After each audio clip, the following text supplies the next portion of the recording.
La commune rurale de Pabré a accueilli la 5e édition de la journée de sauvegarde de la biodiversité. Planter pour soigner, c'est ce qui a réuni ces nombreux participants issus de différentes couches sociales reconvertis ce samedi 9 août 2025 en VDP de l'environnement. Plus de 2000 plantes médicinales ont été mises sous terre grâce à la vive mobilisation de la population et sous la supervision chevronnée des agents des eaux et forêts. Garantir un écosystème prometteur et favoriser un environnement verdoyant, tels sont les objectifs visés par l'organisation de cette activité. À l'ère où la pression immobilière est irrésistible, où la spéculation foncière offre des solutions d'enrichissement immédiates, c'est bien de voir des personnes décider de consacrer autant d'espace à la préservation de la nature, à la préservation de la biodiversité plus précisément.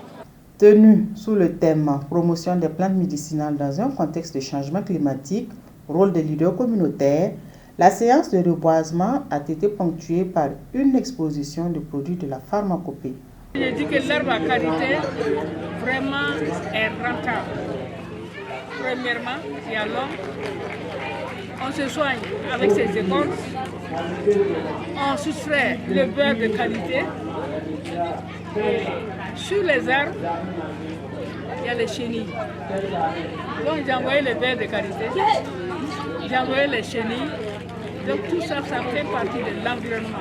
Les participants, tout comme les autorités locales, ont également salué le bien fondé de l'activité et ont réitéré leur engagement dans la lutte contre la désertification. Nous notons avec vous que l'initiative qui est amorcée ici est une très belle initiative parce que nous notons que c'est les leaders communautaires qui portent le projet, ce qui est très bien parce que nous notons avec vous que le caractère endogène de la chose est sans débat.